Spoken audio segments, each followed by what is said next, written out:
Oremos juntos.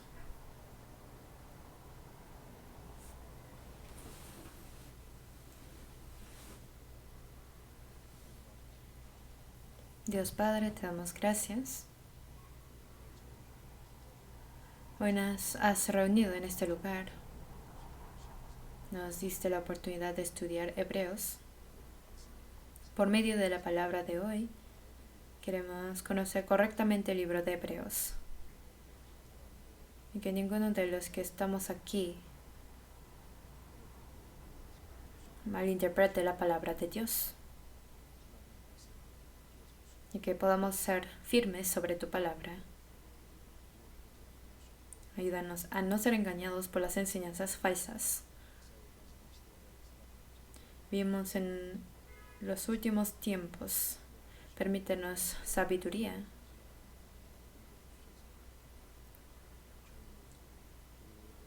para que sepamos y cumplamos tu santa voluntad en esta época. Confiamos el tiempo de hoy en que estarás con nosotros. Oramos en nombre de Jesús. Amén. Vamos a buscar Hebreos capítulo 1.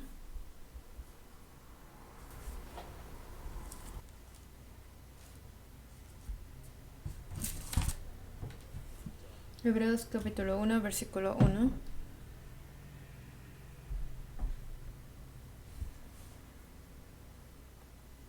Hebreos 1, versículo 1 al 3, leemos juntos.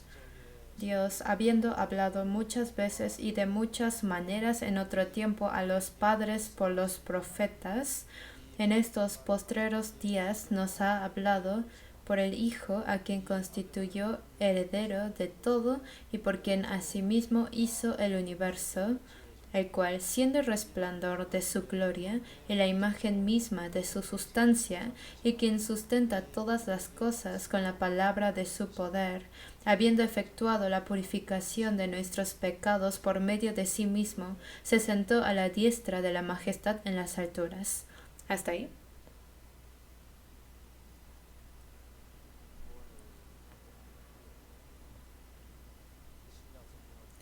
Después de recibir la salvación, uno leyendo la Biblia y el Nuevo Testamento, seguramente han sentido que Hebreos es un libro un poco difícil. Yo cuando recibí la salvación y leí Hebreos, realmente no entendía qué decía. Y también cuando me lo explicaban era difícil todavía. Entonces, seguramente aquí hay personas que tienen poco tiempo de haber recibido la salvación y quizás se les hace muy complicado este libro. Para los israelitas es más fácil entender Hebreos, pero para gentiles que desconocen la palabra, que ellos comprendan el libro de Hebreos es muy difícil. Para una persona que conoce bien Antiguo Testamento, hebreo puede ser más fácil de entender. En especial para las personas no salvas, va a ser muy difícil que ellos comprendan el libro de Hebreos.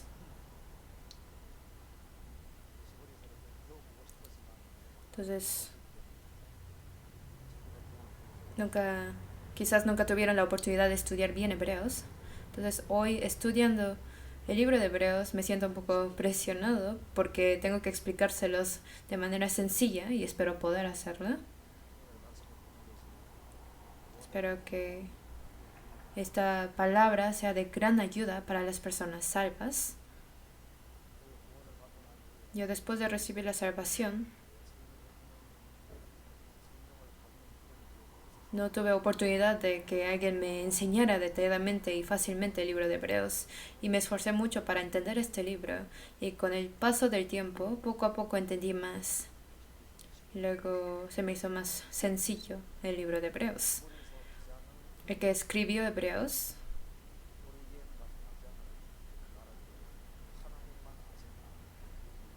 dirían uno, solamente Dios sabe. Pero los que estudian la Biblia dicen que es muy probable que Pablo haya escrito Hebreos. Y pienso que sí es correcto que lo habrá escrito Pablo. Y el tema principal de Hebreos es acerca de los hebreos, es la carta o la epístola a los hebreos. O sea, es dirigida a los israelitas. Entonces, los israelitas pueden entender este libro muy fácilmente. Y al hablar del fondo de este libro de Hebreos, así hay que entender este libro.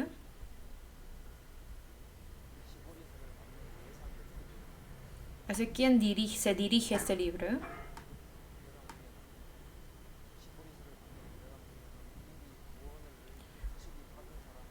Los que reciben este libro son los que ya son salvos, que siendo hebreos, siendo israelitas, hay personas ya salvas. O también las personas que todavía no son salvos, pero son cercanos a los salvos y son gente que quieren asegurar su salvación. Había muchas personas así. Entonces, había personas ya salvas y personas cerca de la salvación. Y muchas personas que todavía no tenían la segura salvación. Pero aún así, aunque no han sido salvos, pero sí se acercan a los salvos y querían asegurar su salvación. Había gente así. Entonces, a los que recibieron esta epístola, ellos tuvieron una gran persecución. Los religiosos judíos los persiguieron por los siglos. Y como los atacaban, los perseguían, las personas ya salvas no se vacilaban mucho. Pero la gente que salieron del judaísmo y se acercaron al creer en Jesús para recibir la salvación, estaban cerca, pero como vinieron las aflicciones y persecuciones, habían personas que pensaban y consideraban volver al judaísmo. Entonces, eran personas que querían volver al pasado. Entonces, son los que están de este lado. Entonces, se escribe este libro de Hebreos para hablar acerca de qué tan segura es la salvación que ya tienen los salvos, y también se escribió para los que no son salvos pero quieren volver al judaísmo, que no deberían de regresar al judaísmo, sino que deberían asegurar y entender seguramente su salvación, que es la gracia de Jesús. Y que una persona salva tiene que llevar la vida cristiana más activamente. Entonces, para animarlo de esta manera se escribió Hebreos. Entonces, los que recibieron Hebreos, habían personas ya salvas y muchos que todavía no eran seguros de su salvación. Para, teniendo eso en cuenta, entendamos mejor este libro. Entonces, el que escribió Hebreos habla acerca de para asegurar más la salvación de los que ya son salvos, y a los que no son salvos les aconseja no regresar al judaísmo, sino que se aferren a la segura salvación por medio de Jesús. Por eso este libro de Hebreos es muy largo, para hablarles de estas cosas.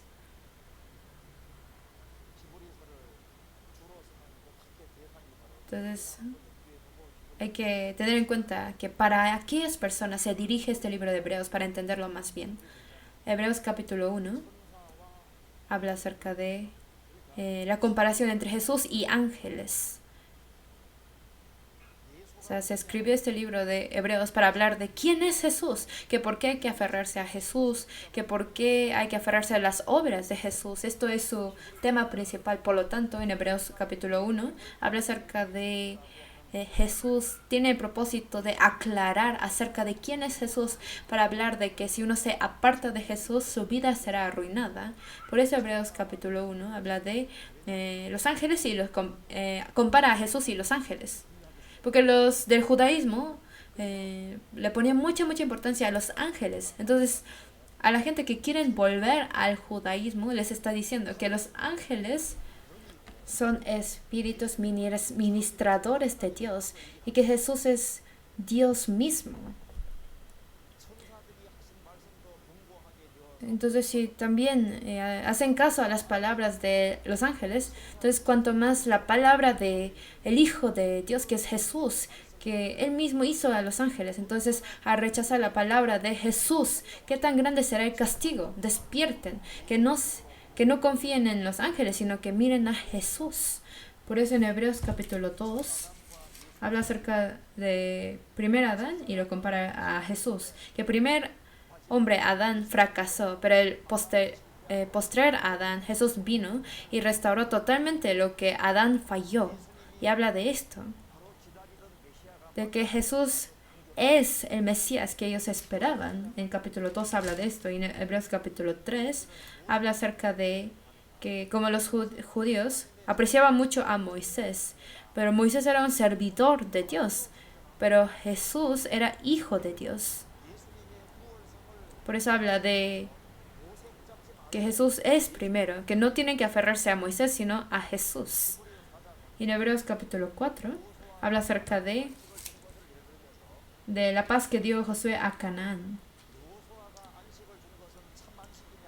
Que el reposo que dio Josué no es el verdadero reposo, sino por medio de Jesús vino el verdadero reposo. Por lo tanto, no se deben aferrar a Josué, sino al reposo que trajo Jesús. De entrar a este reposo por medio de la fe, y deben obtener reposo por medio de Cristo. De esto habla. ¿Y por qué escribe estas cosas? Para que no vuelvan al judaísmo, sino la palabra de Jesús es la última revelación, por eso tienen que aferrarse a Jesús, de eso están hablando. Y de capítulo 5 a 7 de Hebreos, habla acerca de los sacerdotes del Antiguo Testamento, poniéndolo como ejemplo de por qué quieren aferrarse a los sacerdotes del Antiguo Testamento.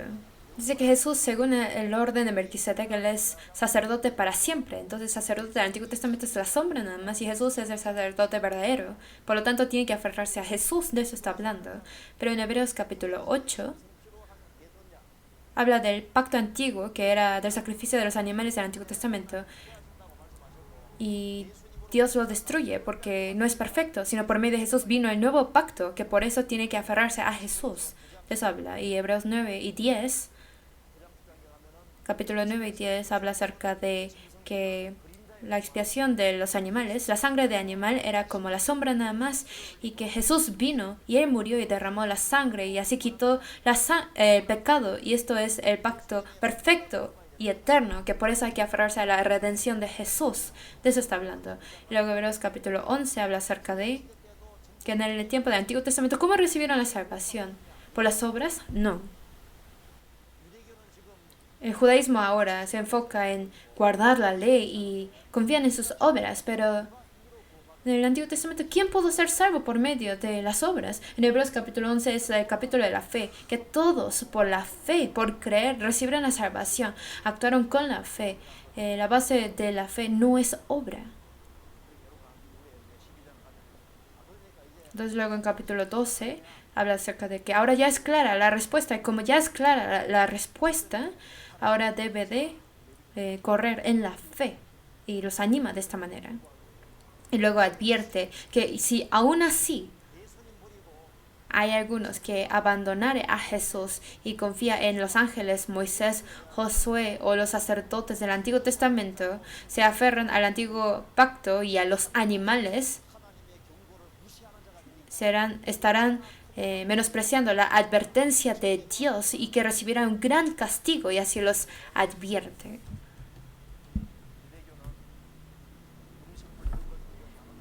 El judaísmo les pone mucha importancia a lo que comen y no comen, pero por cosas así no cambia su corazón, sino el corazón cambia por medio de recibir la gracia. De esta habla de que continuamente recibamos la gracia de Dios, y así termina el libro de Hebreos.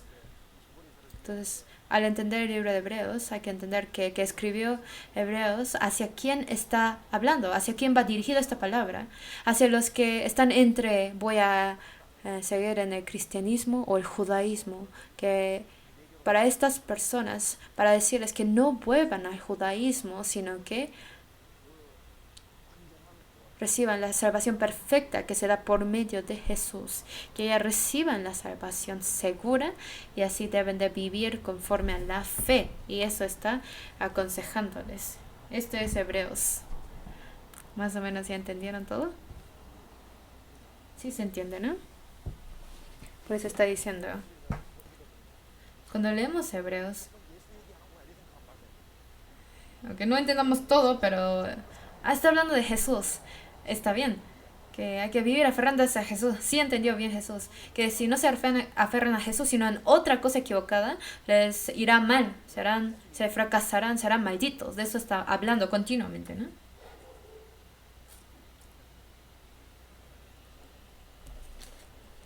Entonces vamos a pensar uno por uno más sencillamente. Vamos a buscar Hebreos capítulo 1, versículo 1, dice: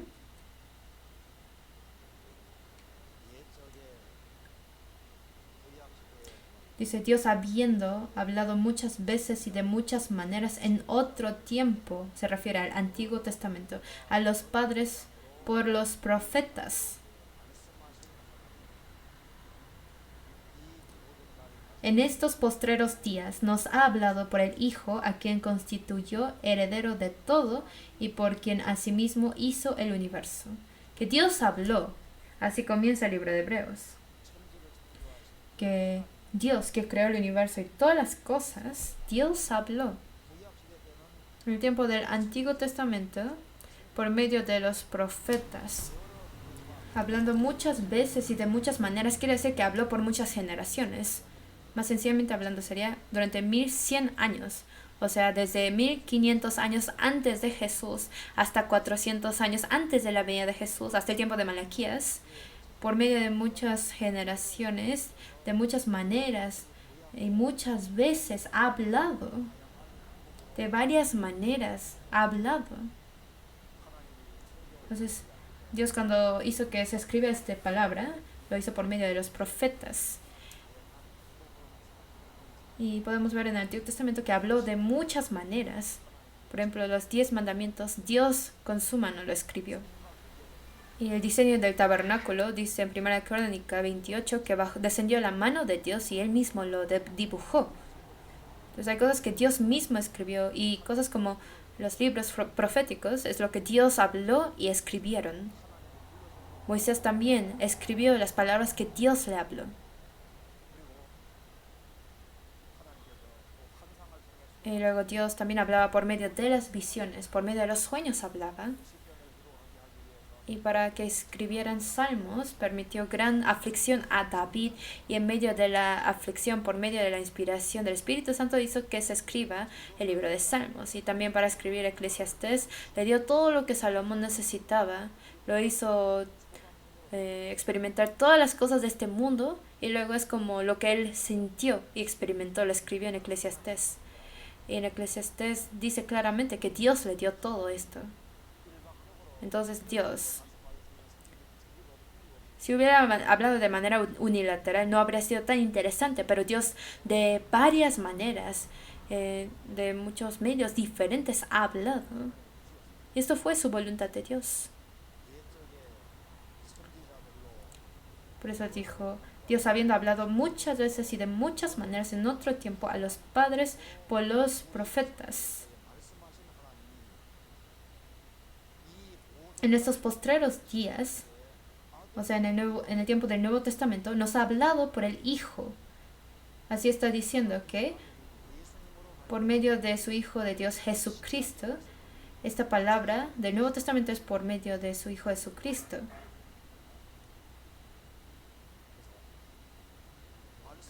Entonces, Dios, quien ha hablado en esos postreros días, en el tiempo del Nuevo Testamento, nos ha hablado por el Hijo. O sea, que vino el Hijo de Dios y Él mismo habló. Lo que dice aquí, lo más importante, o lo primero sería que Dios ha hablado. Esta es una pregunta muy importante. ¿Realmente Dios habrá hablado? La Biblia está diciendo que sí. Que Dios por medio de varias maneras ha hablado, pero el contenido es que sí, es palabra de Dios todo. Ha hablado por el Hijo, dice luego. ¿Quién es este Hijo? En capítulo 1 lo aclara. Aquí habla de quién es este Hijo. Vamos a seguir viendo. Nos explica quién es el Hijo. A quién dice constituyó heredero de todo. Jesús es el heredero del universo y todas las cosas, a quien constituyó heredero de todo y por quien asimismo hizo el universo. ¿Que quién es el que creó este universo?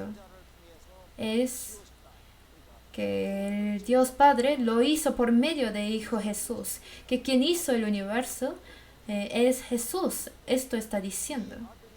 Es el Hijo Jesús, que el Hijo construyó, creó este universo y Él es el heredero de todo. Y que este Hijo vino al mundo y ha hablado. Entonces, su palabra es la revelación y que hay que escuchar las palabras de Jesús. Pone énfasis en que tenemos que escuchar la palabra de Jesús. ¿Por qué? Porque hay gente que quiere volver al judaísmo. Porque todo lo que habló en el Antiguo Testamento y por medio de los profetas era la sombra. Y lo que vino y dijo Jesús es la última revelación. Que por eso tiene que aferrarse a la palabra que Jesús mismo dijo, está diciendo. Y luego pregunta, ¿quién es ese Hijo? Es el Hijo que creó el universo y nos hizo a nosotros mismos. ¿Quién es este Jesús? Y que Él es el heredero de todo. Y versículo 3 dice, ¿cuál? Jesús, siendo el resplandor de su gloria, de Dios, y la imagen misma de su sustancia. O sea, Dios invisible tomó forma visible, o sea, en Jesús. Por eso Jesús dijo, el que me ha visto al Padre. ¿Por qué? Porque Dios, que es invisible, tomó el cuerpo visible por medio de Jesús. O sea, ver a Jesús es ver a Dios mismo, porque Jesús es la imagen misma de su sustancia.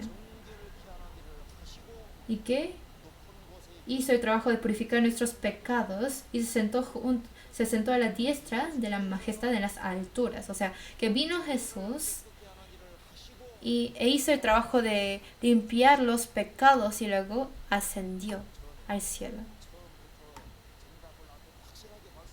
Entonces, desde el principio habla muy claramente de la respuesta. Y después de esto, habla de su ideología equivocada de los israelitas para romperlos, estas ideologías falsas. Porque de los que recibían esta palabra de hebreos, habían personas que no tenían la mente clara. Entonces, para deshacer su pensamiento equivocado, compara a los ángeles y a Jesús. ¿Es necesario comparar un empleado con el presidente? Pues no es necesario, pero para los que no entienden bien, tienen que explicar la diferencia entre un empleado y presidente. Pero una persona educada sabe, aunque nadie le dice nada, sabe cuánta diferencia hay un empleado y un presidente, ¿no? Pero entre los israelitas no sabían qué tan alto, qué tan asombroso era Jesús. No sabían qué tan alto estaba Jesús, que vino en cuerpo humano y se aferraba más bien a los ángeles. Por eso se tuvo que comparar a los ángeles a Jesús. Aquí en versículo 4 dice, hecho tanto superior a los ángeles, hablando de Jesús, cuanto heredó más excelente nombre que ellos.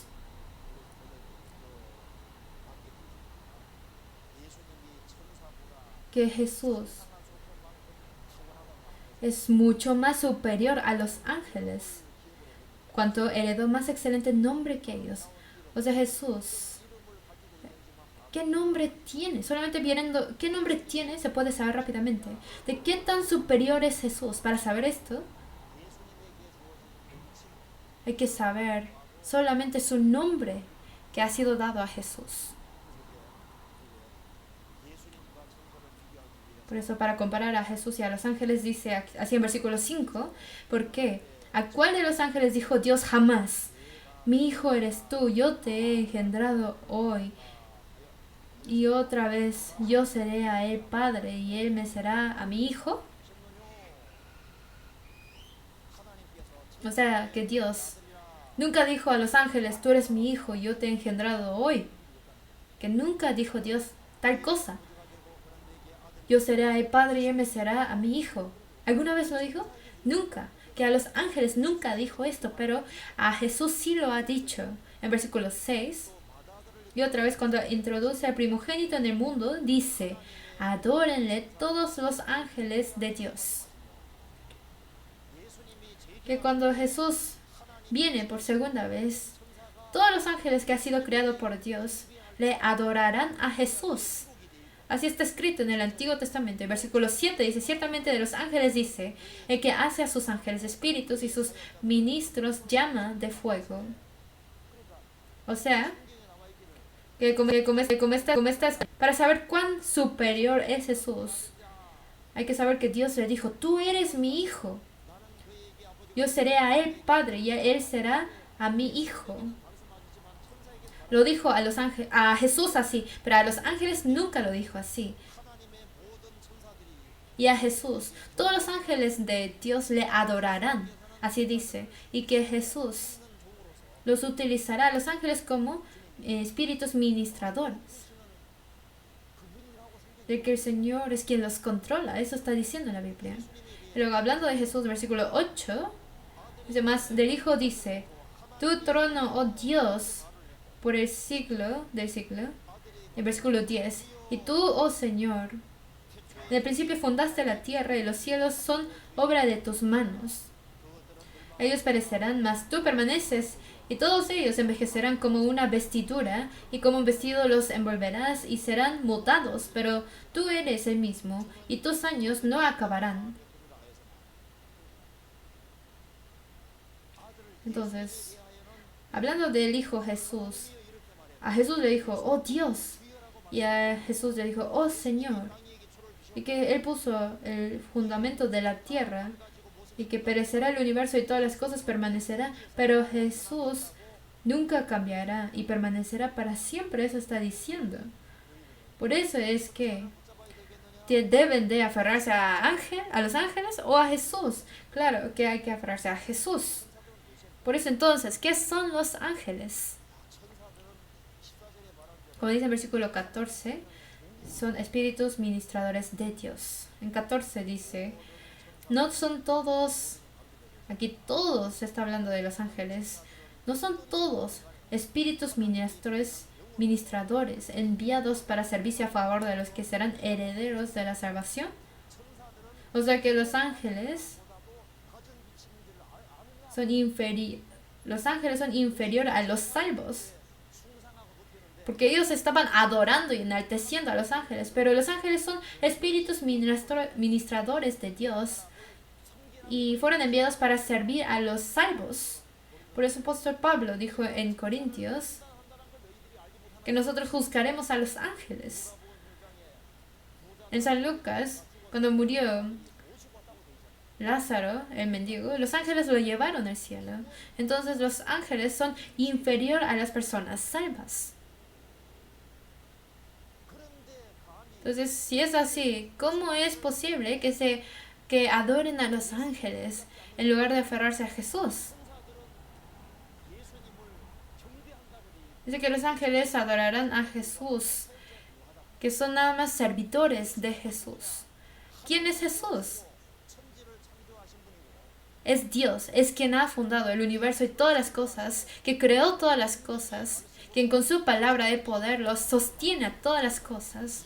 Por eso en versículo 2 dice que el Señor creó todas las cosas.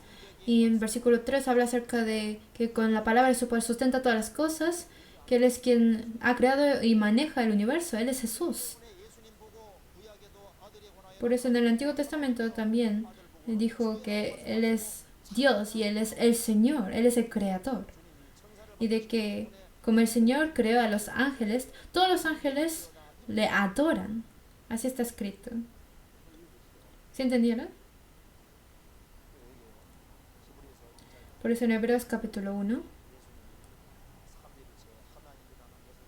está explicando que Jesús es la Trinidad de Dios. Y así comienza este capítulo.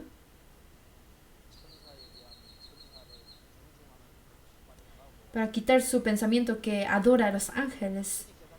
Para que comprendan seguramente de Cristo. ¿Sí entienden? No me va a dar tiempo para explicar los 13 capítulos. Luego capítulo 2, versículo 1. Dice una palabra muy temerosa. Dice, por tanto es necesario que con más diligencia atendamos a las cosas que hemos oído, no sea que nos deslicemos. Porque si la palabra dicha por medio de los ángeles fue firme y toda transgresión y desobediencia recibió justa retribución. En el tiempo del Antiguo Testamento, si ellos rompían la ley que Dios dijo por medio de los ángeles, recibieron castigos, entonces ¿cuánto más? ¿Cómo escaparemos nosotros si descuidamos una salvación tan grande? Que si vino el Hijo de Dios y cumplió la salvación, una salvación tan grande, si la descuidamos, ¿cómo escaparíamos de su castigo de Dios? No podríamos escaparnos, eso está diciendo. Y de versículo 5 y abajo habla acerca de primer hombre Adán y a Jesús. Los compara. Que el primer hombre Adán, al principio ¿qué era? Él era el rey de la tierra. En capítulo 2 habla de esto.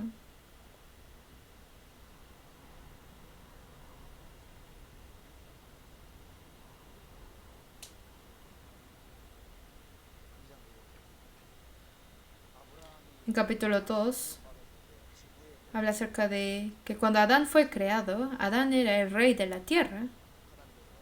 Por eso Dios le dijo a Adán que gobernara y dominara todas las cosas de la tierra. Pero Adán pecó. Y como Adán pecó, la humanidad se hizo pecador.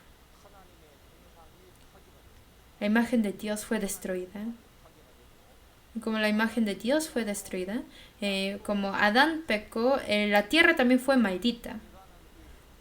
Por eso, el hombre tenía que haber gobernado y dominado la tierra, pero perdió su autoridad sobre las cosas.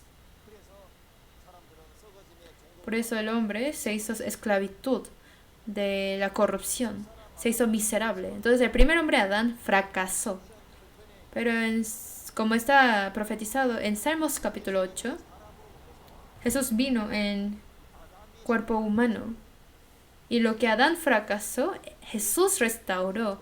Y Jesús quitó todas las maldiciones. Y Jesús restauró o liberó al hombre de su destino pecador.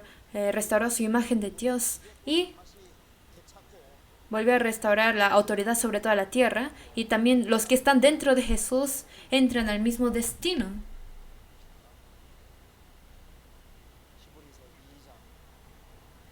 Vamos a ver, Hebreos capítulo 2, versículo 5.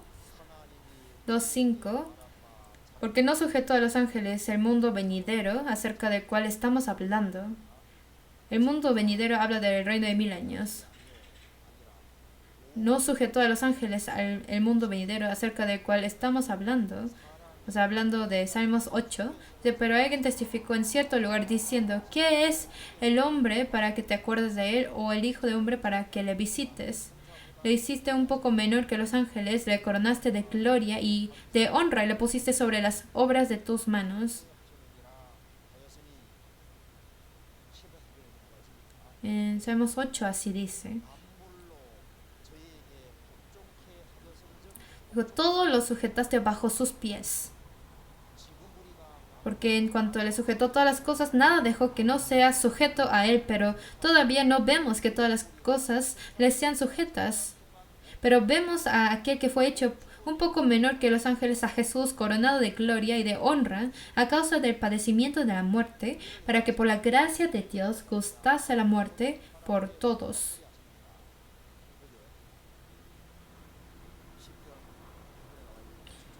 Como dice en Salmos 8, en versículo 7 que dice, le hiciste un poco menor que los ángeles, le coronaste de gloria y de honra, y le pusiste sobre las obras de tus manos. Esta palabra, ¿cuándo fue escrita? 1000 años antes de la venida de Jesús fue profetizado. Quien escribió Salmos capítulo 8 fue David. Y este hombre David escribió Salmos capítulo 8. Y viendo David, miró que Jesús vino como hombre, dice, un poco menor que los ángeles. Se hizo hombre y murió en la cruz y resucitó y fue coronado de gloria y de honra. Y se le pusiste sobre, o todo lo sujetaste bajo sus pies. Entonces, 1000 años antes de la venida de Jesús, David ya lo vio. Por eso está diciendo, qué tan hermoso es el nombre de Jesús. Así habló. Pero David profetizó esto y 1000 años después, en el tiempo de Jesús, los apóstoles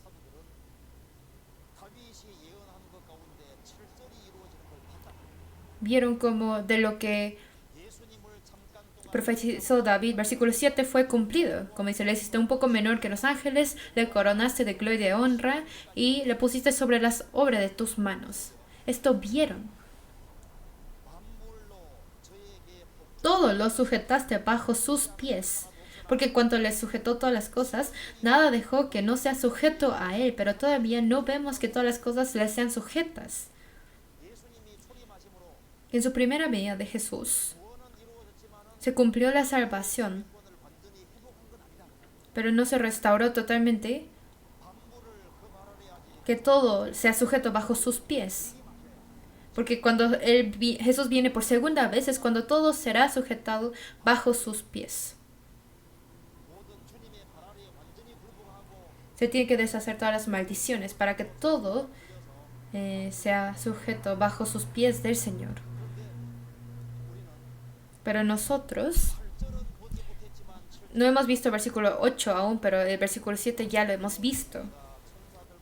9 dice, pero vemos a aquel que fue hecho un poco menor que los ángeles, a Jesús coronado de gloria y de honra a causa del padecimiento de la muerte, para que por la gracia de Dios gustase la muerte por todos. Dijo, vemos que vieron que versículo 7 fue cumplido, que David lo profetizó y 1000 años después, por la venida de Jesús en su primera venida, versículo 8 fue cumplido.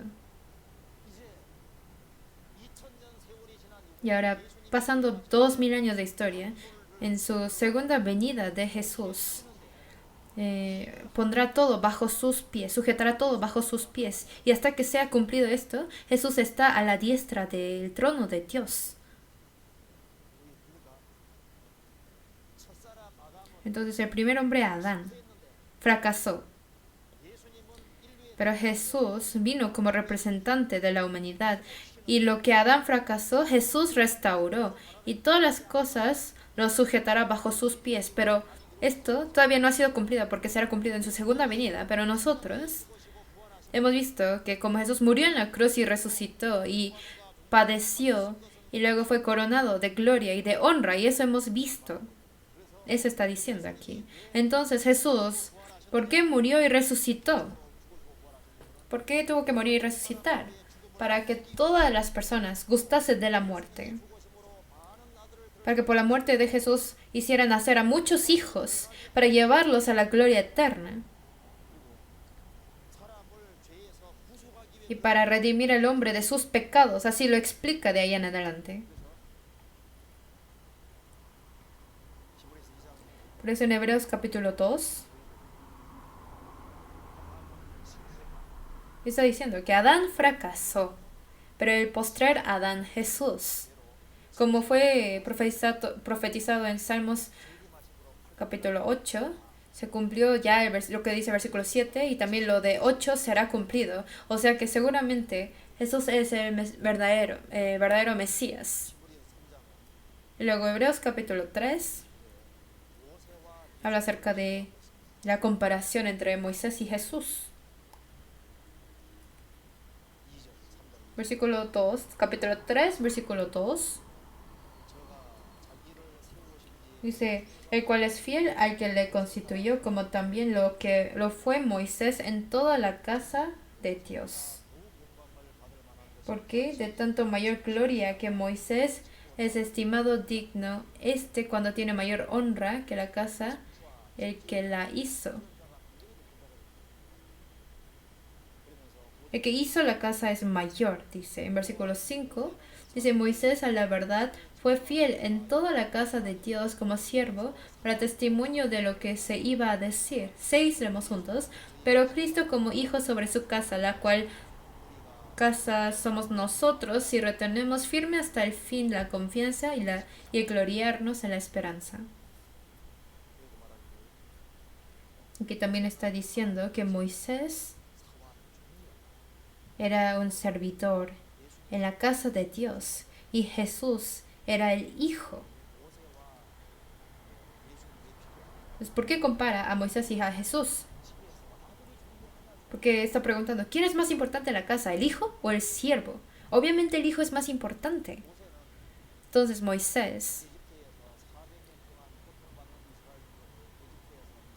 sacó a los israelitas que estaban bajo esclavitud durante 400 años en Egipto y los llevó a la tierra de Canaán. Pero Jesús vino para salvar a los hombres bajo la potestad de Satanás para llevarlos al eterno cielo. Por eso lo que Jesús hizo es mucho más asombroso. Por eso no se tiene que aferrar a Moisés, sino a Jesús. ¿Por qué? Porque ni Moisés dijo, el Señor vuestro Dios os levantará profeta de entre vuestros hermanos como a mí, a él oiréis. En el tiempo de la vida oficial de Jesús también. Dijo, Moisés daba testimonio de mí. Jesús lo dijo varias veces, que Moisés daba testimonio de Jesús. Por eso en Hebreos capítulo 3 habla acerca de la comparación de Moisés y Jesús. Y aquí en Hebreos capítulo 4 compara a Josué y Jesús.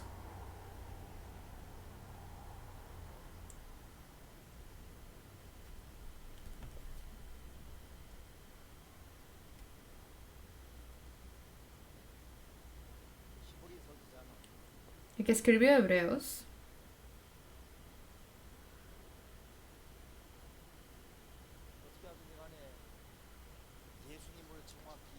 quiso dar a entender claramente acerca de Jesús.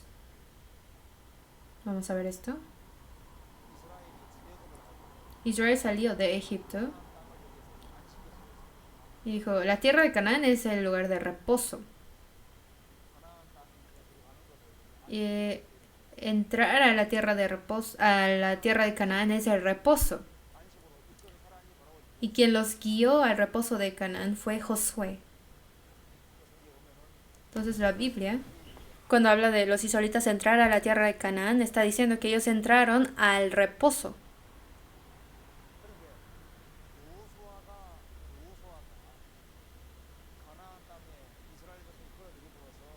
Pero como Josué llevó a los israelitas a Canaán, si esto fue verdadero reposo, pues nunca tendría que volver a hablar de reposo, ¿no?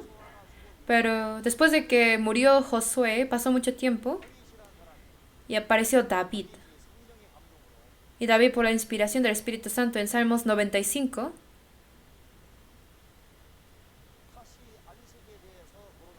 vuelve a hablar acerca del reposo. Dijo que no entrarían en mi reposo. Entonces, si el reposo de Josué hubiera sido perfecto, mucho tiempo después de que murió Josué, Dios no habría mencionado otra vez por medio de David acerca de reposo. ¿Pero por qué volvió a hablar de reposo? Porque el reposo de Canaán no fue verdadero reposo, sino fue la sombra. Por lo tanto, ¿qué es este reposo? Es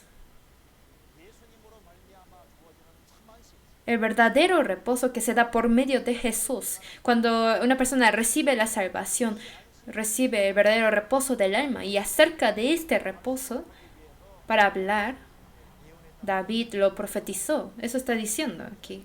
Por eso aquí, en Hebreos 4, capítulo 4, versículo 1, dice, temamos pues no sea que permaneciendo aún la promesa de entrar en su reposo, alguno de vosotros parezca no haberlo alcanzado.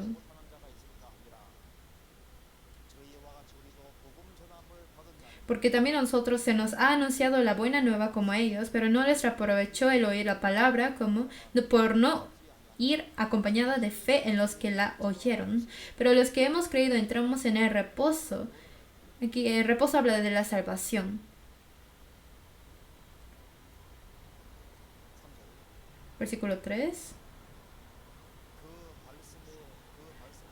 Seguimos. De la manera que dijo, por tanto, juré en mi ira, no entrarán en mi reposo, aunque las obras suyas estaban acabadas desde la fundación del mundo. Aquí se refiere a Salmos 95. Porque en cierto lugar dijo así del séptimo día, y reposó Dios de todas sus obras en el séptimo día. Así es. Dios durante 6 días creó todas las cosas y el séptimo día reposó. El séptimo día reposó Dios. Pero cuando el hombre pecó, por el pecado del hombre, el reposo de Dios fue quebrado. Y como se quebró su reposo de Dios, dijo, mi padre hasta ahora trabaja y yo trabajo. Dios hasta ahora continuamente ha trabajado y no ha reposado. En versículo 5 dice, y otra vez aquí, no entrarán en mi reposo. Por tanto, puesto que falta que algunos entren en él, y aquellos a quienes primero se les anunció la buena nueva, no entraron por causa de desobediencia, por otra vez determina un día, hoy diciendo después de tanto tiempo por medio de David, como se dijo, si oyeréis hoy su voz, no endurezcáis vuestros corazones. 8. Porque si Josué les hubiera dado el reposo, no hablaría después de otro día. Por tanto, queda un reposo para el pueblo de Dios. O sea, que el reposo de Josué, si hubiera sido reposo verdadero, Dios no tendría por qué hablar de otro día por medio de David. Dijo, hoy, diciendo después de tanto tiempo por medio de David, si oiréis hoy su voz, no endurezcáis vuestros corazones. ¿Qué es este día hoy? Habla de ese tiempo cuando por medio de Jesús se predicará el Evangelio de la salvación, porque endurecerán su corazón y no entrar al reposo de Jesús es lo más infeliz. Los israelitas salieron de Egipto y por no creer, muchos no entraron a la tierra de Canaán y esto es una señal. O sea, que hay que creer en Jesús para poder entrar en su reposo de Jesús. En versículo 10 leemos juntos. Porque el que ha entrado en su reposo también ha reposado de sus obras, como Dios de las suyas. Cuando una persona recibe la salvación, Dios reposa su obra acerca de esa persona salva. Es como hay un río y sus hijos están muriendo. Sus 5 hijos están muriendo, ahogándose en el río. El papá trata de salvarlo. Entonces salvó a un hijo. Entonces el hijo ya está salvo, ya está fuera del agua y el padre puede reposar acerca de ese hijo, ¿no? Por eso aquí dice, porque el que ha entrado en su reposo también ha reposado de sus obras como Dios de las suyas, que cuando una persona recibe la salvación ha sido ahora salvado de la destrucción, entonces Dios puede reposar acerca de esta persona. Por eso en Hebreos capítulo 4 habla acerca de que si el reposo de Josué hubiera sido perfecto, Dios no hablaría de otro reposo de otro día, pero por medio de David habló de nuevo acerca del reposo, diciéndoles que no endurezcan sus corazones al escuchar las palabras del Señor. ¿De qué está hablando aquí? Hablando acerca de el verdadero reposo que traerá Jesús, pero por la dureza de vuestro corazón no aceptan el reposo de Jesús y esto será un gran problema para sus vidas, eso está diciendo. Entonces, este reposo que trajo Jesús, tienen que entrar en este reposo y es aceptar todo lo que hizo Jesús, es cuando habrá un verdadero reposo en el alma de esa persona y Dios puede ahora reposar de estas personas. Entonces, capítulo 4, ¿si lo entendieron?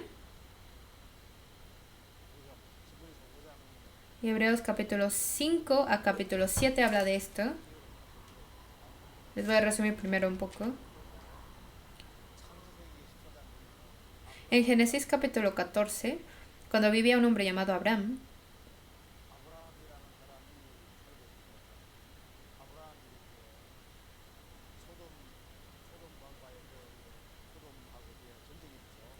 hubo guerra en Sodoma y aparece un personaje llamado Melquisedec.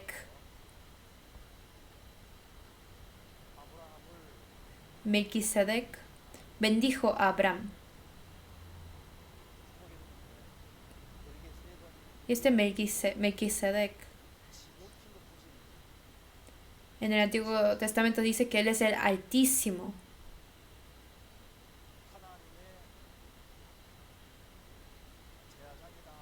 El sacerdote de Dios Altísimo, dice acerca de Melquisedec. Y que Melquisedec haya bendecido a Abraham, y Abraham entregó la 10ª parte de todo lo que él tenía a Melquisedec.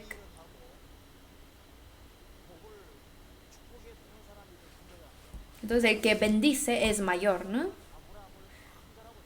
Los israelitas piensan que Abraham es el mayor, pero Melquisedec es quien bendijo a Abraham y recibió una 10ª parte de los bienes de Abraham.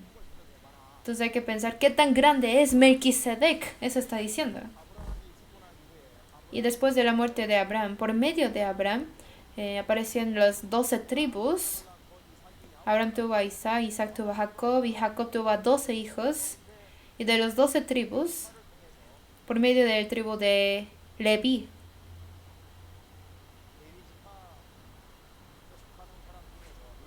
de los que son de la tribu de Leví, los hijos de Aarón, ¿se hicieron qué? Se hicieron sacerdotes. Se hicieron sacerdotes y los hijos de Aarón reciben el diezmo de los 12 tribus de Israel.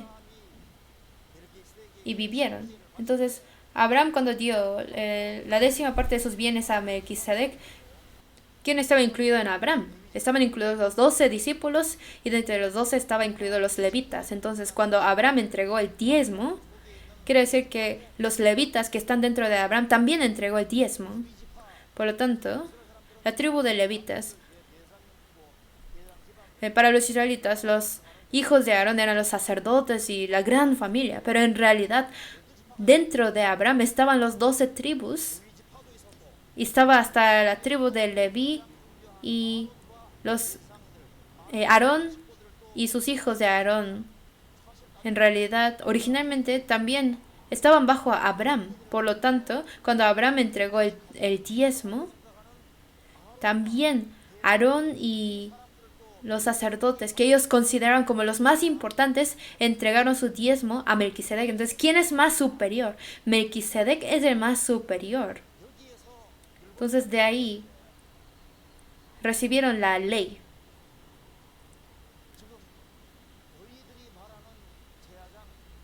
El sacerdote que ellos están diciendo.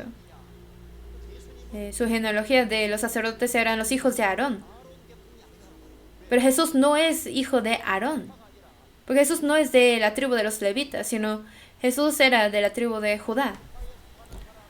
Los que eran de la tribu de Judá, ninguno era sacerdote.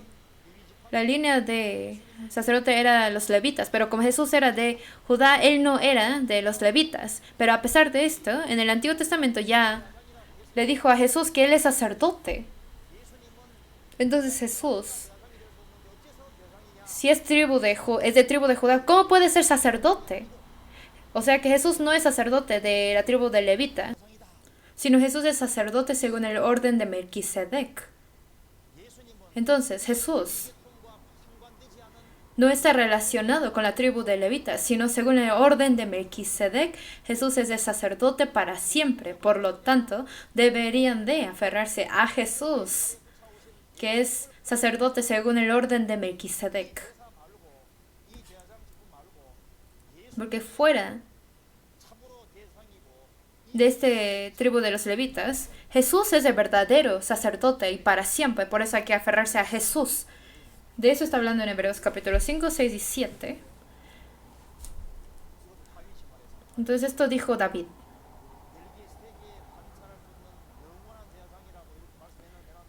Dijo, tú eres sacerdote para siempre según el orden de Melquisedec. Lo dijo David. Vamos a buscarlo. Hebreos capítulo 7, versículo 11. Si pues la perfección fuera por el sacerdocio levítico, porque bajo él recibió el pueblo la ley, ¿qué necesidad habría aún de que se levantase otro sacerdote según el orden de Melquisedec, y que no fuese llamado según el orden de Aarón?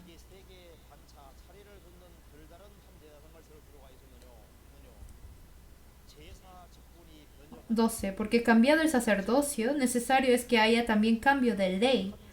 Y aquel de quien se dice esto es de otra tribu, de la cual nadie sirvió el altar. Porque manifiesto es que nuestro Señor vino de la tribu de Judá, de la cual nada habló Moisés tocante al sacerdocio. Y esto es aún más manifiesto si a semejanza de Melquisedec se levanta un sacerdote distinto, no constituido conforme a la ley del mandamiento acerca de la descendencia, sino según el poder de una vida indestructible. Pues se da testimonio de él: tú eres sacerdote para siempre según el orden de Melquisedec.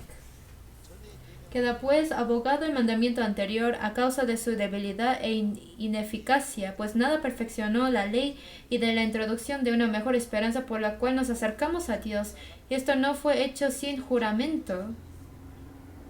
¿Por qué? Los otros ciertamente sin juramento fueron hechos sacerdotes, pero este con el juramento del que le dijo: juró el Señor y no se arrepentirá.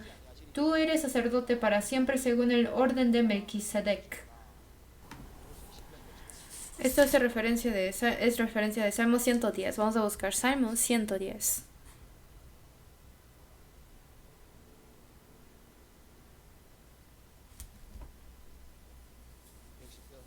Salmo 110, versículo 1.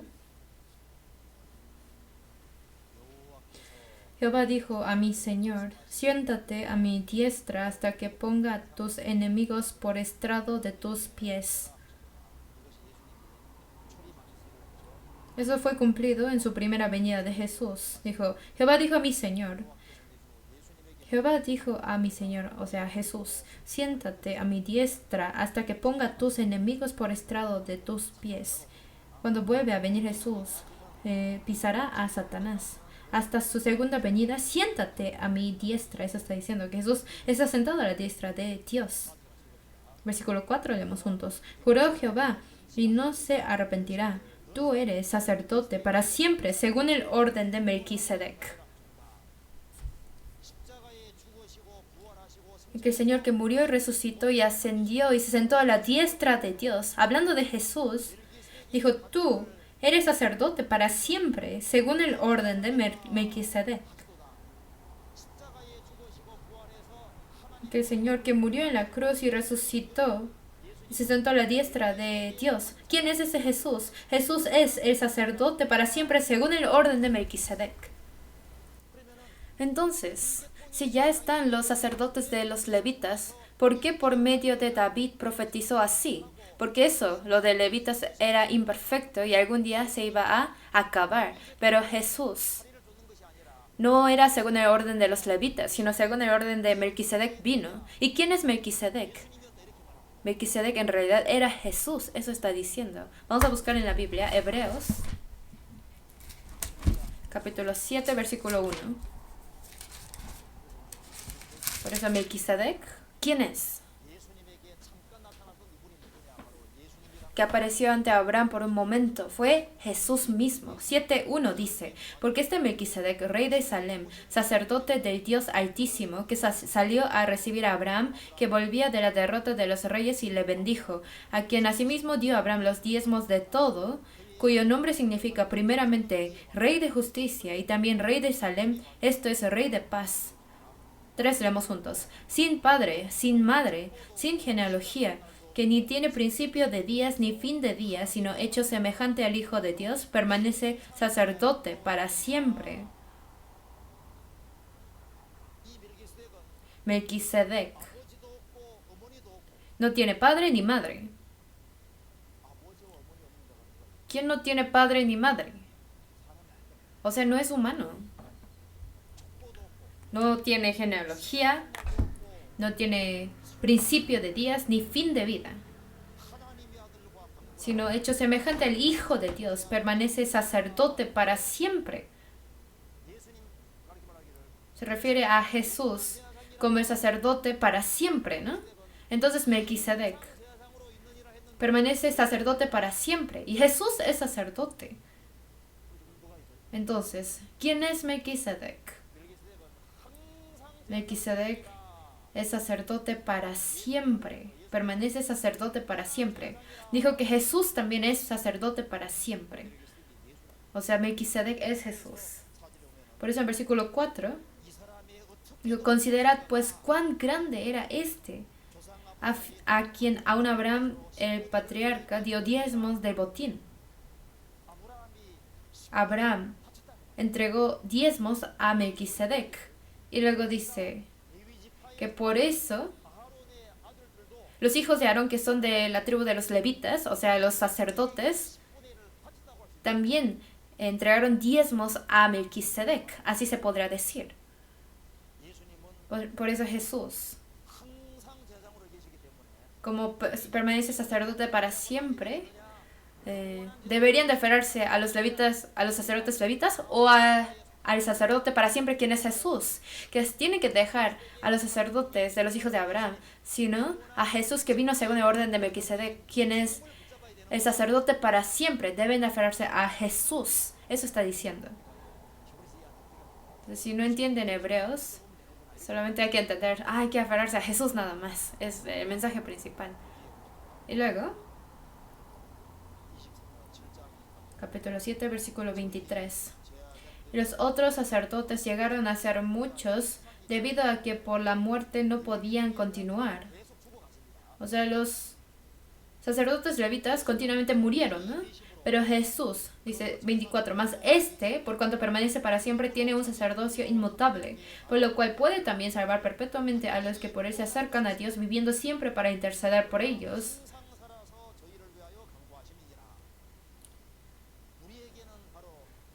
Que nosotros tenemos al verdadero Jesús, al sacerdote verdadero, necesitamos nosotros. ¿Y por qué está diciendo esto? ¿Sí entendieron?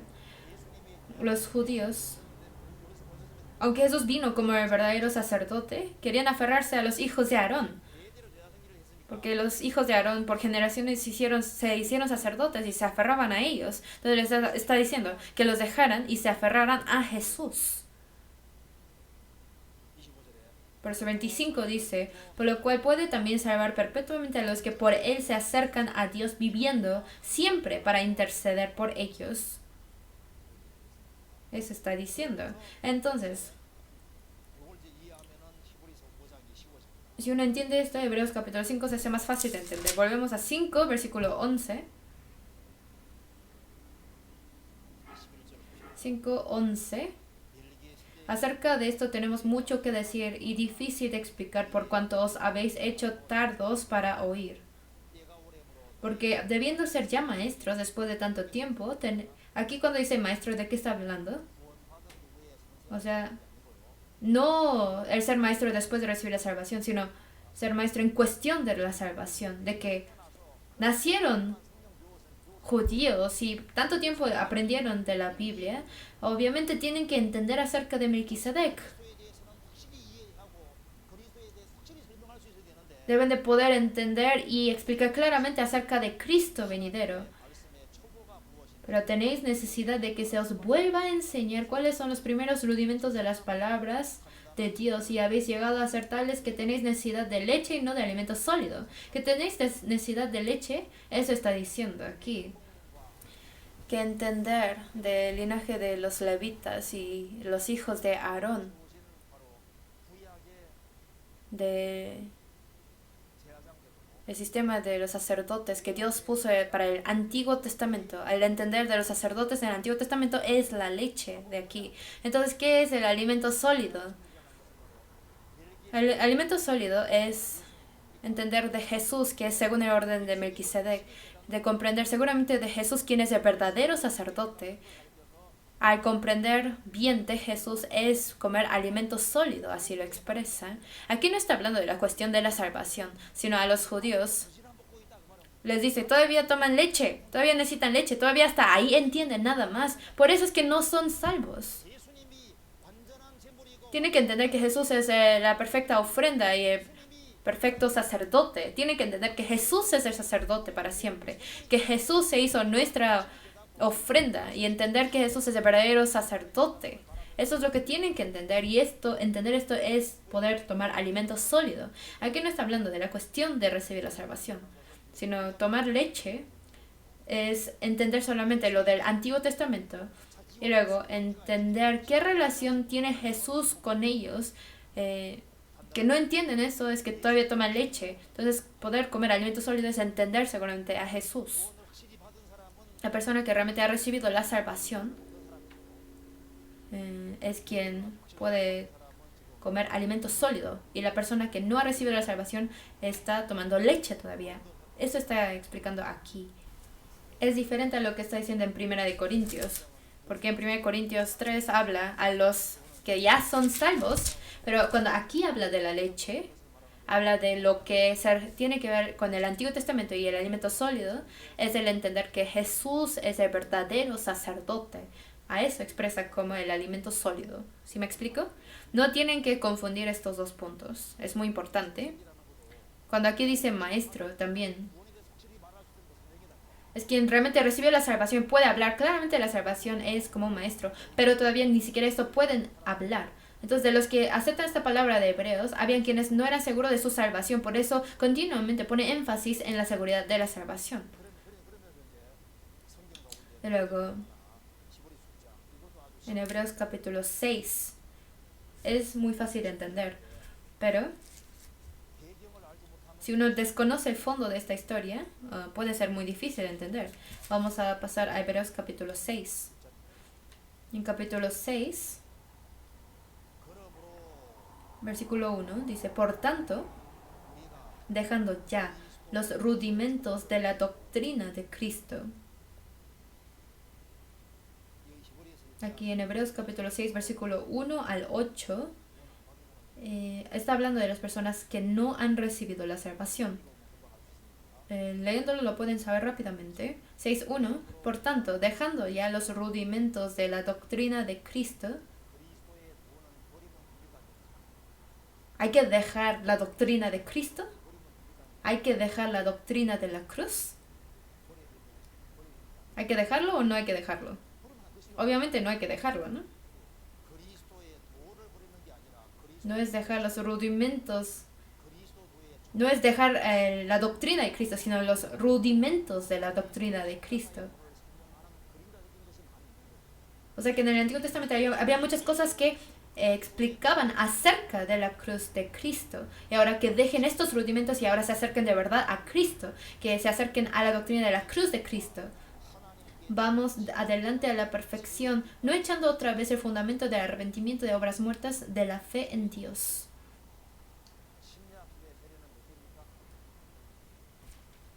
Luego, de la doctrina de bautismos, dice bautismos plural. Una persona salva, si fue bautizado, no tiene que dejar su bautizo, ¿verdad? Pero dice aquí bautismos. ¿Por qué diré bautismos? Vamos a marcar aquí, vamos a buscar Efesios. Efesios capítulo 4, versículo 5.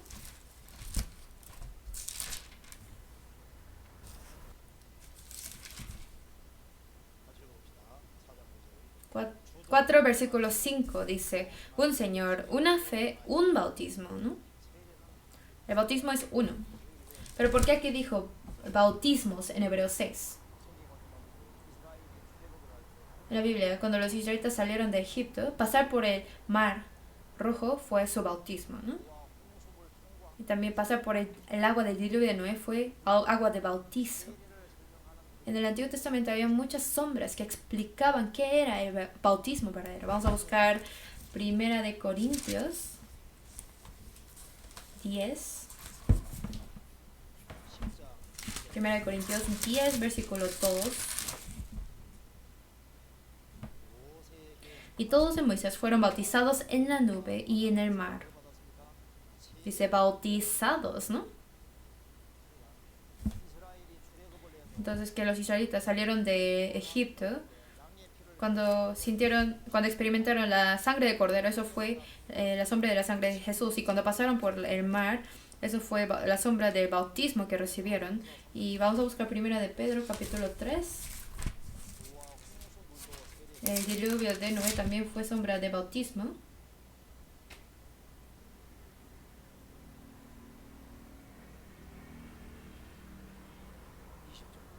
3, versículo 20, primera de Pedro 3, 20, los que en otro tiempo desobedecieron cuando una vez esperaba la paciencia de Dios en los días de Noé, mientras se preparaba el arca, en la cual pocas personas, es decir, 8, fueron salvadas por agua.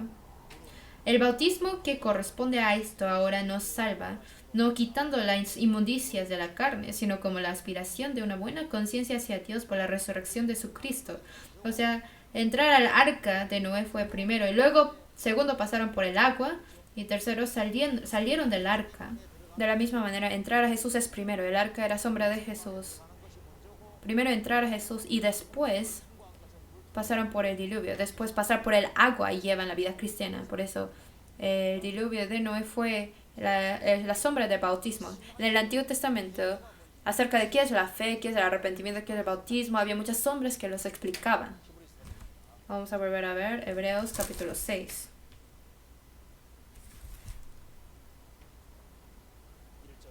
Hebreos 6, versículo 1. Por tanto, dejando ya los rudimentos de la doctrina de Cristo. No hay que dejar la doctrina de Cristo, sino dejando ya los rudimentos que son para explicar la doctrina de Cristo. Hay que dejar estos rudimentos.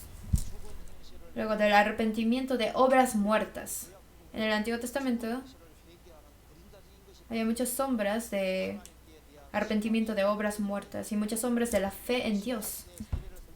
Y bautismos que explicaban el bautismo del Nuevo Testamento, bautismos y la imposición de manos, de la resurrección de los muertos y del juicio eterno.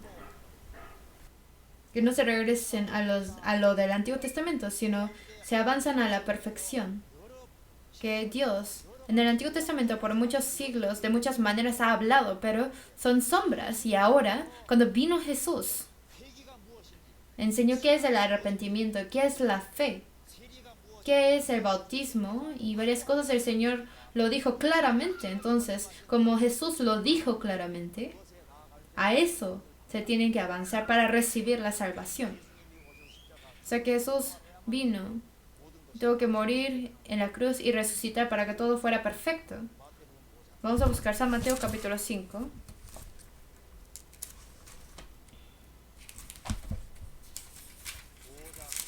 San Mateo 5, versículo 17, leemos juntos. No penséis que he venido para abrogar la ley o los profetas. No he venido para abrogar, sino para cumplir. Si Jesús no hubiera venido, el Antiguo Testamento no sería cumplido. Pero Jesús vino y murió en la cruz y resucitó para cumplir la palabra. Entonces, el Hijo vino y murió en la cruz y resucitó, cumplió toda la palabra y las perfeccionó. O sea, que nos avancemos a la perfección de lo que Jesús hizo, la salvación que Jesús hizo. Que no nos aferremos a los ángeles, sino que se aferraran a Jesús. Que no se aferren a Moisés, sino a Jesús. No se aferren a Josué y se aferren a Jesús. Que no se aferren a los sacerdotes de los levitas, sino a Jesús, quien es sacerdote según el orden de Melquisedec. Que no se aferren a la sangre de los animales, sino a la obra de la sangre de Jesús. Que no se aferren al pacto antiguo, sino al nuevo pacto. Esto es la perfección. 6, versículo 3 dice, y esto haremos si Dios en verdad lo permite.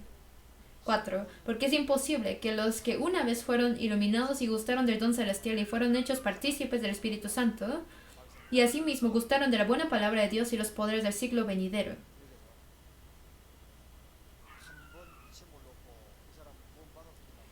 Porque en versículo 4 dice, una vez fueron iluminados. ¿Es de una persona salva o no? Dice, iluminados, entonces ha de haber recibido la salvación. Pero no está diciendo esto, sino que fueron iluminados quiere decir que recibieron la oportunidad de poder creer. Vamos a marcar aquí, vamos a buscar San Juan capítulo 1.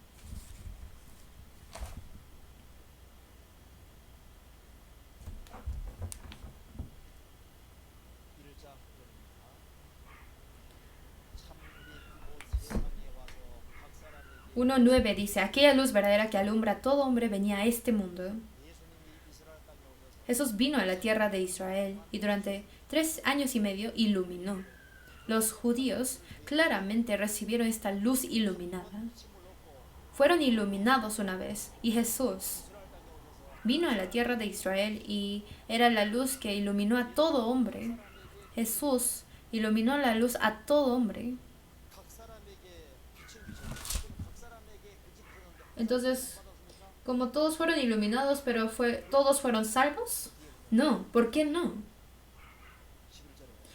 Porque en versículo 11 dice, a los suyos vino y los suyos no le recibieron.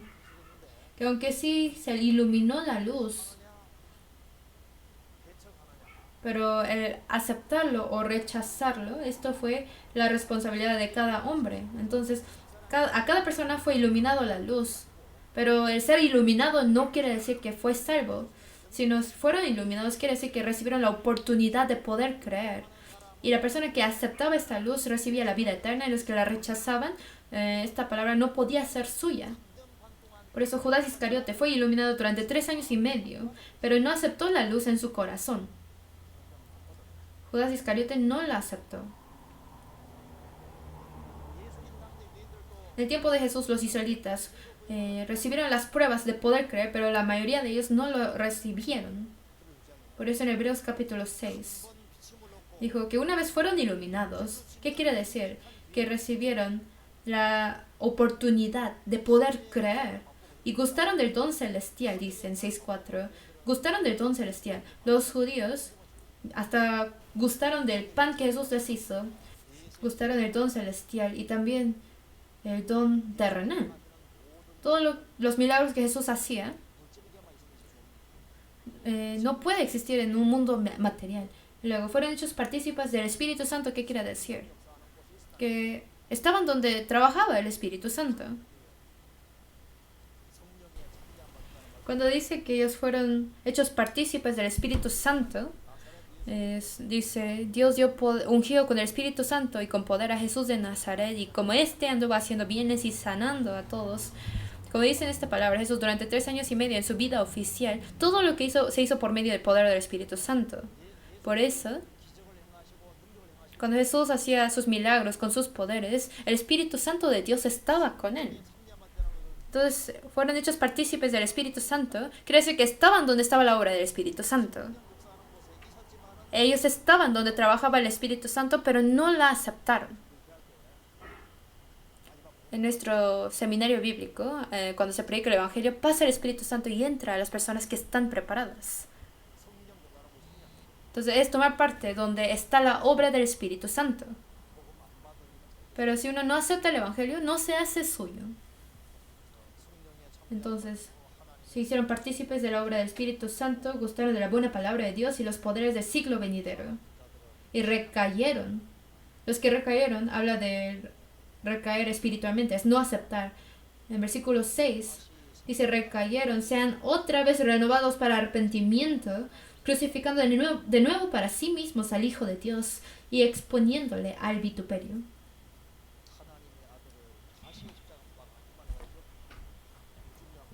Esto es un versículo importante.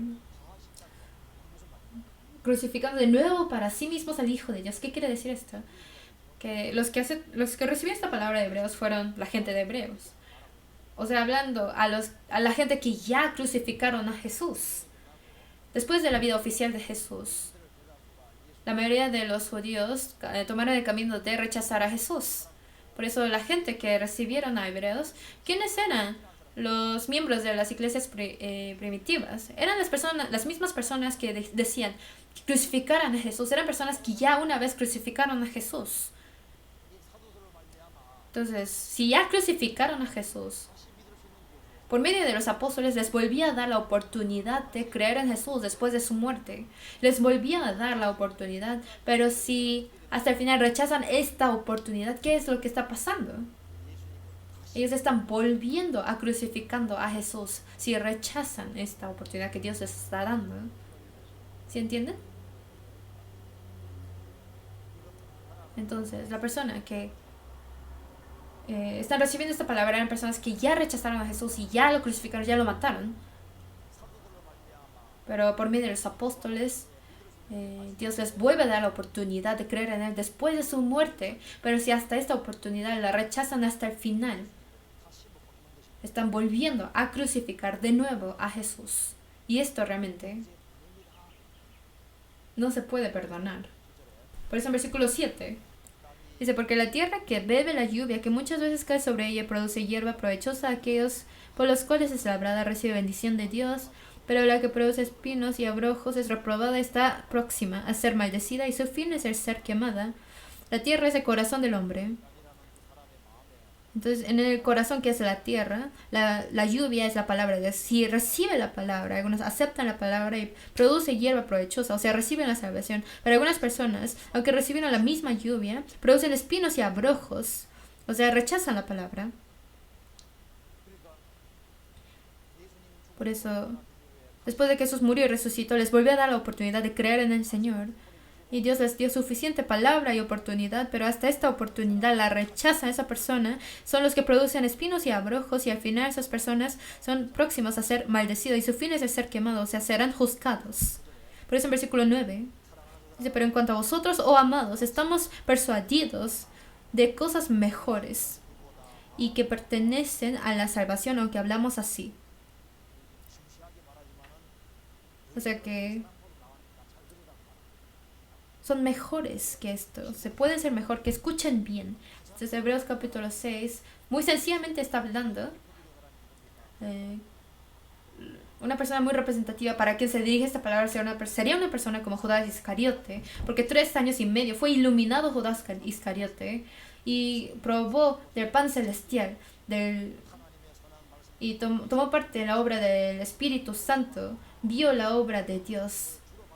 Pero hasta el final no aceptó a Jesús como Señor, le dijo maestro hasta el final, y al final lo traicionó, lo rechazó. Entonces está diciendo que teme que haya personas así, de que Jesús murió y resucitó y les volvió a dar la oportunidad de creer, pero hasta esta oportunidad por sí mismos se rechazan. Que estas personas son personas que vuelven a crucificar a Jesús, y esas personas solamente lo que les espera sería el juicio nada más. Entonces Hebreos 6 se dirige a estas personas que no son salvos, sino a los que no son salvos les está diciendo esta palabra. Por lo tanto, está diciendo que de los que reciben esta palabra hay personas ya salvas y personas que no son seguros de la salvación. Entonces les está diciendo que aunque tengan persecución, si rechazan a Cristo y vuelven al judaísmo y vuelven a su pasado, serán personas que ya rechazaron a Jesús y volverán segunda vez rechazar a Jesús y crucificarlo de nuevo. Por eso no deben de volver al judaísmo. Eso le está diciendo. Y Hebreos capítulo 8. Hebreos 6 es importante.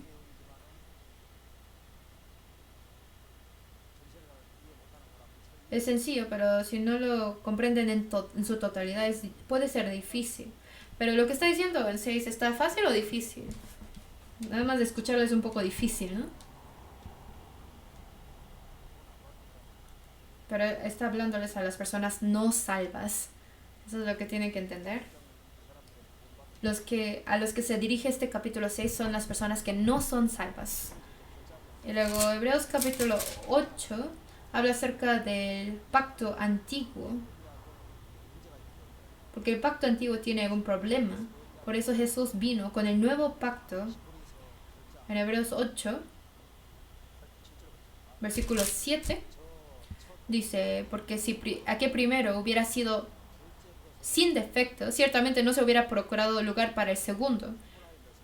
Porque reprendiéndolos dice, esto es como el primer pacto tuvo defecto, como dijo en Jeremías, Dios puso un nuevo pacto.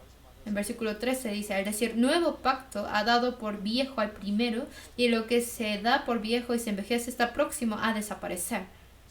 Entonces, el pacto antiguo con la sangre de los animales era la sombra. Ahora, el nuevo pacto que pone con la sangre de Jesús es el verdadero pacto. Eso está diciendo.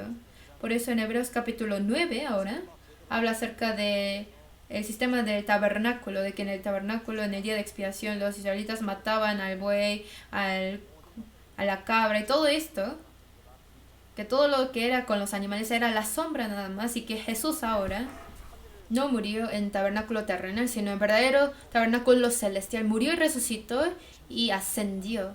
O sea que el sacrificio de animales era sombra, y lo que hizo Jesús es el verdadero sacrificio. Eso está explicando Hebreos capítulo 9 versículo 12, leemos juntos. Y no por sangre de machos cabríos ni de becerros, sino por su propia sangre, entró una vez para siempre en el lugar santísimo, habiendo obtenido eterna redención. No por sangre de machos cabríos ni de becerros, porque esto fue el pacto antiguo, el pacto viejo. Ahora, por la sangre de Jesús hizo la eterna redención, y esto es el nuevo pacto, y es un pacto eterno y perfecto. Por eso en Hebreos 9, capítulo 9, capítulo 10, mencionamos muchos versículos en el seminario bíblico, ¿no? Entonces, capítulo 9 nos muestra que Jesús en el tiempo del Nuevo Testamento cumplió todo. Entonces los que aceptaron la sangre de Jesús ya tienen el nuevo pacto en su corazón. Entonces de esto habla en Hebreos capítulo 9 y 10.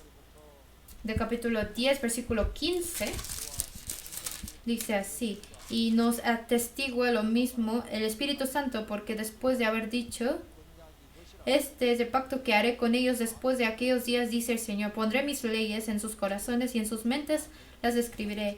Añade: y nunca más me acordaré de sus pecados y transgresiones, pues donde hay remisión de estos, no hay más ofrenda por el pecado. Entonces, a diferencia del antiguo pacto, el nuevo pacto se escribe en el corazón, y el Señor nunca se acordará de los pecados y transgresiones porque ya fueron perdonados. Entonces, Hebreos capítulo 9 y capítulo 10, 8, 9 y 10 habla acerca del pacto antiguo, y el nuevo pacto habla del sacrificio de los animales y el sistema de los tabernáculos, que todo eso era como la sombra, y que por medio de Jesús todo se perfeccionó. De eso habla continuamente. Y luego viene una advertencia muy espantosa en Hebreos capítulo 10, versículo 26. 10:26. Porque si pecaremos voluntariamente después de haber recibido el conocimiento de la verdad, ya no queda más sacrificio por los pecados. Esto es muy importante.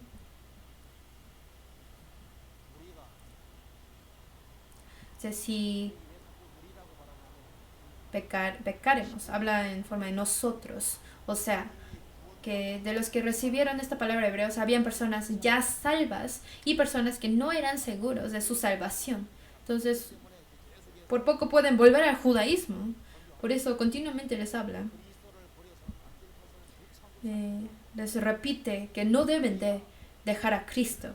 Porque si pecaremos voluntariamente después de haber recibido el conocimiento de la verdad, dice nosotros, después de haber recibido el conocimiento de la verdad.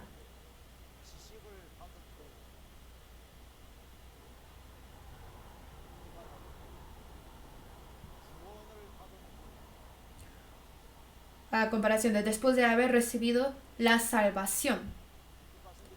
¿Es igual o no? ¿O diferente? Es diferente. Después de haber recibido el conocimiento de la verdad y después de haber recibido la salvación.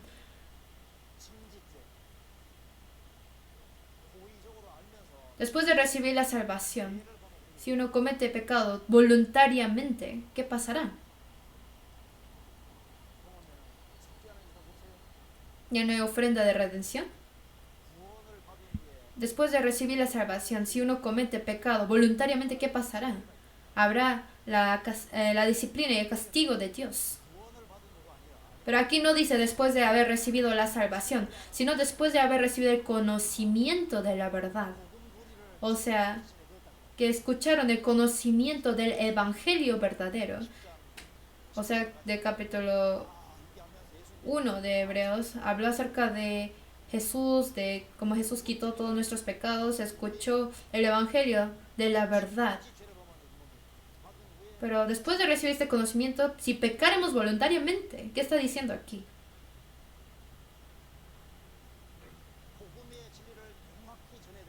que escuchó el conocimiento del Evangelio claramente, pero a propósito la rechaza. O sea, que sabiendo la respuesta, después de escuchar la respuesta, a propósito y voluntariamente rechaza la verdad. Rechaza la respuesta. Entonces, al cometer ese pecado de voluntariamente rechazar la verdad, ya no queda más sacrificio por los pecados. ¿Por qué? Porque este evangelio en sí, la sangre de Jesús que aparece en el evangelio es lo que quita los pecados. La sangre es lo que perdona los pecados, pero voluntariamente no aceptan el evangelio de la sangre del Señor. Rechazan el evangelio de la sangre del Señor. Entonces, si la sangre es lo que perdona los pecados, pero si rechaza el evangelio de la sangre, ya no hay nada más que puede quitar sus pecados. Porque la sangre del Señor es lo que perdona sus pecados, pero si rechaza la sangre del Señor, ¿cómo va a poder recibir el perdón de sus pecados? Dijo, sino una horrenda expectación de juicio y de hervor de fuego que ha de devorar a los adversarios. O sea, que aunque escucharon el evangelio, pero después de escuchar, voluntariamente no aceptan y pecan. Y lo que le espera nada más es el juicio del infierno. Por eso en 28 dice, el que viola la ley de Moisés por el testimonio de 2 o 3 testigos muere irremisiblemente. Por ejemplo, si rompe una ley de adulterio y lo sorprendían, lo mataban, lo apedreaban. O si deshonraban a sus padres, lo apedreaban y mataban. Entonces, el que viola los 10 mandamientos, también con 2 o 3 testigos, aunque pide que lo salve, lo mataban irremisiblemente. Entonces, ¿cuánto mayor castigo pensáis que merecerá el que pisoteara al Hijo de Dios? Esa es la palabra más temerosa de la palabra. ¿Cuánto mayor castigo pensáis que merecerá que pisoteare el Hijo de Dios? ¿Quién es el Hijo de Dios? Es quien ha creado el universo y todas las cosas y hizo a los hombres. Y es el que gobierna y domina todo el universo y la historia. El que vino a morir en la cruz por los hombres. A este Jesús lo pisotearon. Y tuviere por inmundicia inmunda la sangre del pacto en la cual fue santificado. Que no aceptan el Evangelio. E hiciera afrenta al Espíritu de gracia.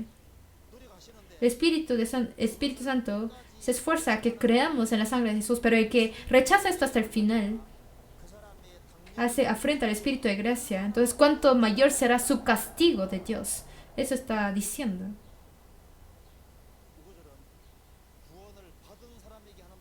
Este versículo no lo dice la persona que ha recibido la salvación, sino aquellos que han escuchado el Evangelio de la verdad, pero en su corazón no aceptan el Evangelio. ¿Y quiénes son los que no aceptan? O sea, los que ya conocen pero no lo aceptan. Son los que están pisoteando al Hijo de Dios y menosprecian la sangre de Jesús y blasfeman el Espíritu Santo. Entonces, ¿cuánto será su castigo? Que piensen en esto. ¿Sí entendieron? Entonces, aquí habla de la persona que no es salva.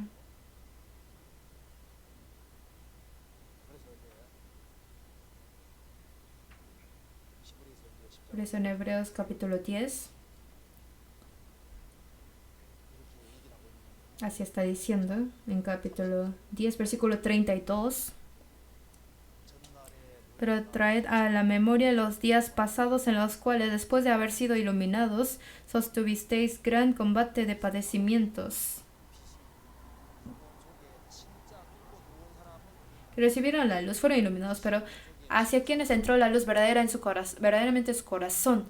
Ellos son los que realmente recibieron la salvación. Pero aunque fueron iluminados, pero vuelven al judaísmo, son los que en su corazón no aceptaron a Cristo. Después de ser iluminado, sostuvisteis gran combate de padecimientos.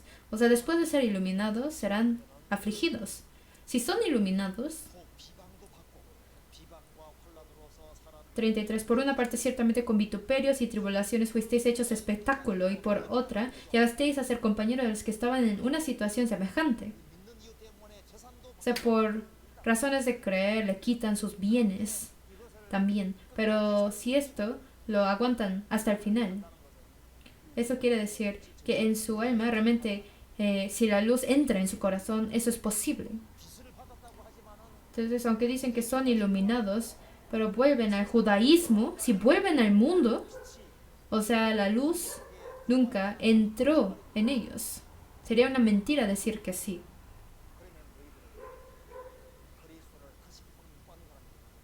Y ellos serían los que vuelven a crucificar a Cristo. Pero si de verdad han recibido la luz,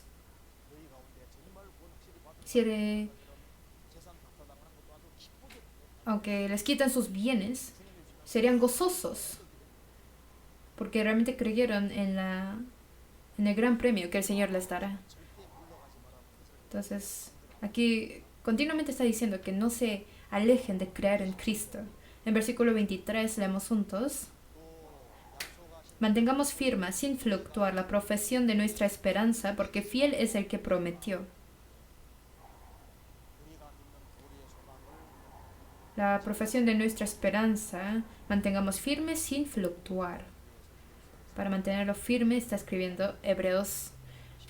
Y luego en Hebreos capítulo 11 habla de todos los antiguos de la fe que fueron utilizados en el tiempo del Antiguo Testamento, y todo fue por fe. Por como tuvieron fe, fueron utilizados. ¿Y cuál era el punto común?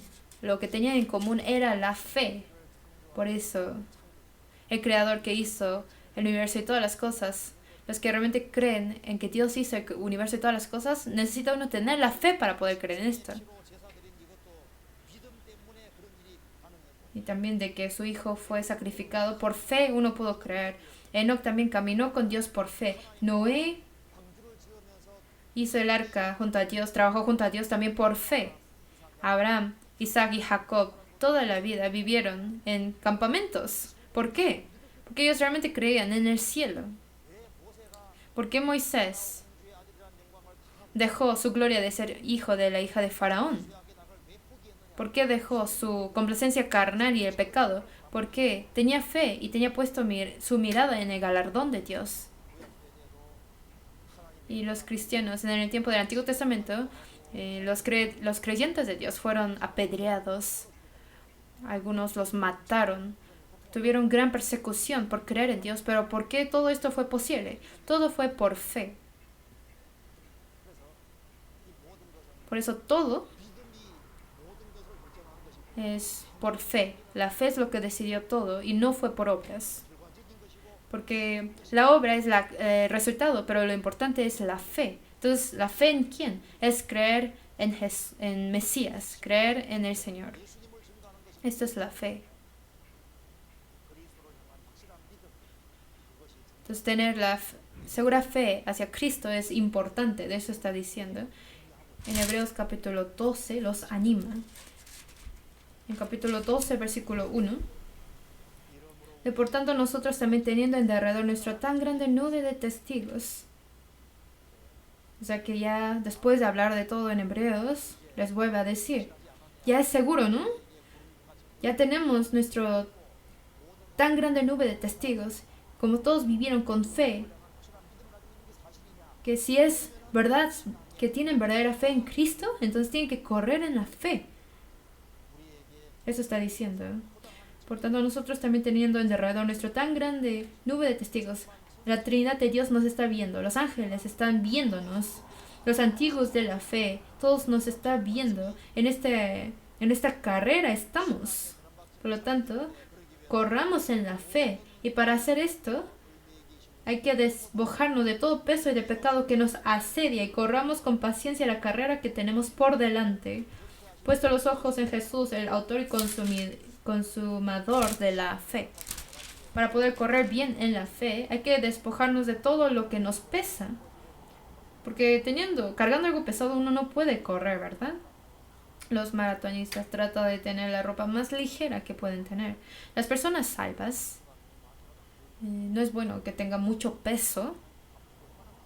Hay personas que tienen muchas cargas, muchos pesos en su vida, muchas reuniones que no tienen que ir. Y como tienen muchas otras reuniones, no tienen tiempo para la vida cristiana. Entonces, cosas así pesadas que nos asedia, hay que despojarnos de esto. Y no hay que enredarnos en el pecado, porque así uno no puede avanzar. Si uno está atrapado en el pecado, no puede correr. Hay personas que reman mucho, pero están en el mismo lugar. Es porque está atado su barco a la tierra. Entonces, como uno se aferra al mundo y está aferrándose al pecado, no puede avanzar. Por eso despojémonos de todo peso y de pecado que nos asedia y corramos con paciencia la carrera que tenemos por delante, puestos los ojos en Jesús, el autor y consumador de la fe. Jesús también, después de morir y resucitar, mirando la gloria venidera, él esperaba y él podía aguantar. Nosotros también mirando a Jesús y la gloria venidera, dice que corramos con paciencia la carrera que tenemos por delante hasta acabarla. Y después advierte, y como resultado en Hebreos capítulo 13, versículo 1, dice, permanezca el amor fraternal.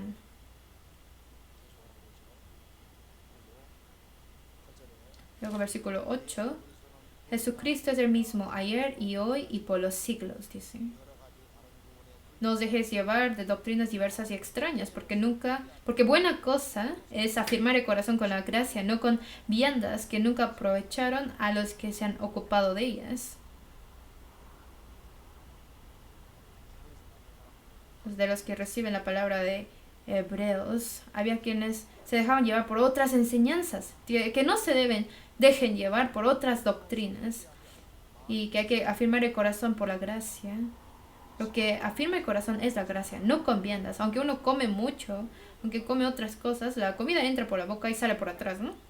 Entonces, aunque uno come diversas cosas, pero entra por la boca, no entra al corazón, no, la comida no puede cambiar el corazón. ¿Cómo puede cambiar el corazón? Tiene que recibir la gracia para afirmar el corazón y así afirmar su fe y cambiar a esa persona. Por eso, está hablando de que tiene que recibir la gracia.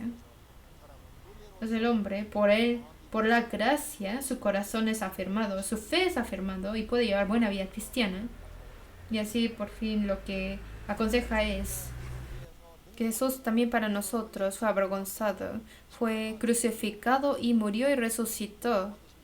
Y como Él fue afligido en su muerte, nosotros también tenemos que sufrir. En versículo 13 dice, salgamos pues a Él fuera del campamento, llevando su vituperio. Jesús es el núcleo de la vida y es un mundo en donde Jesús fue afligido, nosotros también. Así como Jesús fue avergonzado, nosotros también. No nos debemos de avergonzar de creer en Jesús, sino debemos de cargar su vituperio del Señor y tenemos que salir adelante para sufrir para el Señor, que suframos para el Señor. Por eso en versículo 14 dice, porque no tenemos aquí ciudad permanente, sino que buscamos la porvenir. Pues este mundo pasa pronto. La ciudad permanente es otro lugar. Nosotros somos como peregrinos que pasamos por un tiempo en este mundo. No hay que poner nuestra esperanza en este mundo. En este mundo vivimos sufriendo, pero allá arriba nos encontraremos al Señor. Eso está diciendo. Y luego habla de que hagamos el bien y que diligentemente prediquemos el Evangelio. Así nos aconseja y termina este libro. Entonces, muy sencillamente les hablé de este libro. Pasamos muy rápido, ¿no? Entonces, más o menos entendieron de qué se trata este libro, ¿verdad? Entonces, lo que dice en Hebreos es que los ángeles son secundarios, Moisés y todo lo demás es como medio para explicar acerca de Jesús. Entonces, Jesús es la imagen misma de las cosas. Hay que tener la correcta relación con Jesús y seguir el camino que Jesús tomó. Porque es un mundo donde Jesús sufrió, nosotros también. Tenemos que tomar nuestra cruz y tenemos que sufrir. Entonces, de eso está hablando. Que no vuelvan al judaísmo, sino que se aferren a Cristo hasta el final. El resumen es muy sencillo.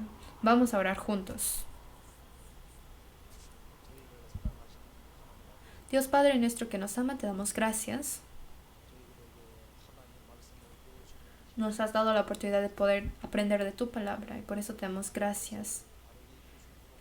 Ayúdanos a siempre comprender correctamente tu palabra y que podamos afirmar tu palabra en nuestras vidas.